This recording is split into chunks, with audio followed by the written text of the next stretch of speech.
ici Julia, on se retrouve aujourd'hui pour une nouvelle astro-énergie. Donc aujourd'hui on va plonger dans la Jinki 50, petit nom la Maestro, ou encore la Kim Kardashian du Zodiaque. Donc la Jinki 50 est aussi connue en viking sous le nom du chaudron, qui représente l'ordre cosmique. Et donc elle commence à 26 degrés en balance et elle se termine à 2 degrés en scorpion. Donc on est vraiment à cheval entre ces deux signes, ce qui nous montre que cet archétype incarne à la fois les valeurs de justice, d'équilibre, mais aussi la part d'ombre gouvernée par Hadès, donc avec ce lien direct au scorpion. Alors en basse fréquence, cette clé génétique nous parle de corruption. La corruption, elle peut être vue de deux manières. Donc soit on devient la victime d'un manque d'harmonie environnementale, ou alors on choisit d'incarner cette corruption avec beaucoup de colère en tant que mécanisme de survie, puisque quand on est dans les ombres, on est toujours en mode survie. Et donc, pour faire le parallèle avec Kim Kardashian, bon, difficile de ne pas penser au scandale de la sextape en 2007. Donc, évidemment, quand on parle de basse fréquence, d'ambiance de corruption, on est bien dedans. Et donc, dans ces moments-là, on fait face à un dilemme de démission.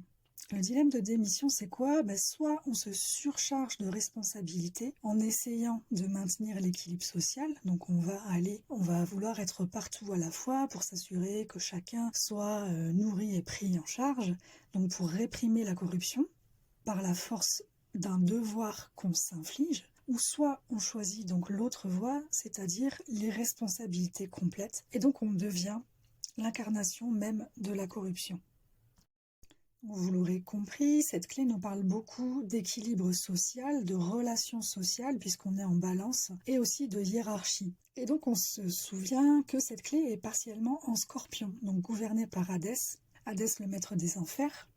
On voit bien ici la lutte entre, en fait, Hadès et Vénus, entre la lumière et l'ombre, entre l'équilibre et le chaos. Par contre, le maestro, ça serait un peu un genre de justicier social, mais sans en avoir l'air. En fait, on a juste l'impression que c'est un chef d'orchestre qui organise, qui traque la fausse note, mais vraiment, ouais, il y a cette dimension de justice sociale.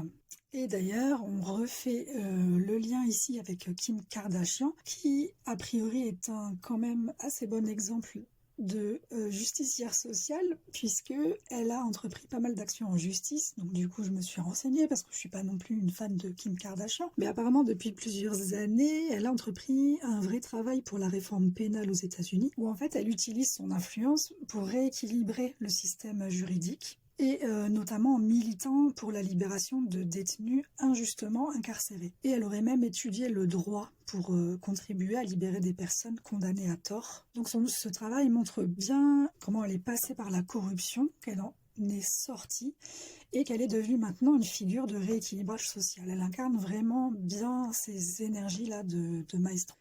Donc au plus haut niveau de conscience, cette clé génétique, elle nous parle d'harmonie en tant que formation cohérente d'être en éveil. Donc ça, c'est les mots de Richard Rude. Donc quand on parle d'être en éveil, voilà, c'est d'être conscient, bien aspecté, comme on dit en astrologie.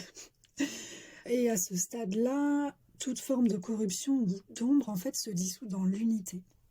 C'est vraiment comme un orchestre où chaque individu joue sa partition pour créer ensemble une symphonie harmonieuse. Donc dans nos vies, ça va se manifester quand on apprend à guider et élever les autres sans effort, sans même nous en rendre compte, simplement par notre présence équilibrée. Si vous êtes né dans ces dates-là, c'est quelque chose que vous avez certainement pu observer.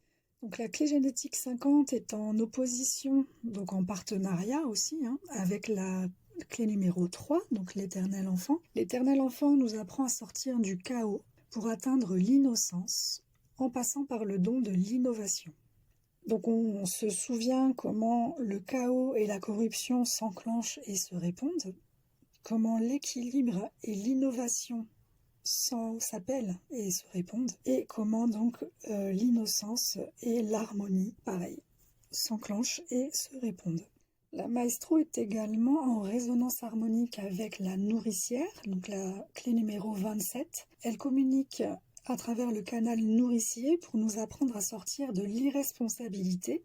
Donc ça tombe bien, c'est la nature réactive de la clé qu'on étudie aujourd'hui, pour nous faire atteindre une forme de générosité.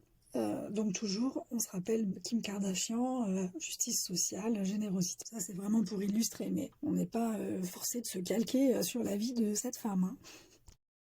Voilà, donc on se rappelle ce qui est important de retenir, c'est qu'à chaque fois que je vais me sentir trop surchargée, que je me surcharge moi-même, que je me prends toutes les responsabilités du monde sur le dos, ou à l'inverse, que je me montre complètement irresponsable, donc je reconnais que là je suis dans une forme de corruption, et donc je suis appelée à cultiver, à déployer mon don inné d'équilibre pour atteindre une forme d'harmonie, pour créer plus d'harmonie. Alors, je serais curieuse d'avoir vos anecdotes personnelles si vous êtes balance ou scorpion né dans ces degrés. Dans tous les cas, même si vous n'êtes pas né dans cette période-là, vous êtes peut-être porteur de cette clé. Et pour cela, je vous invite à aller créer votre profil hologénétique. Donc, dans la description, je vais vous insérer le lien pour créer votre profil hologénétique. Et si vous voyez que dans votre profil, vous avez le numéro 50, c'est que vous êtes porteur de cette clé. Donc allez-y et je vous invite à m'envoyer votre profil par email. Donc pareil, je vous laisse mon adresse mail.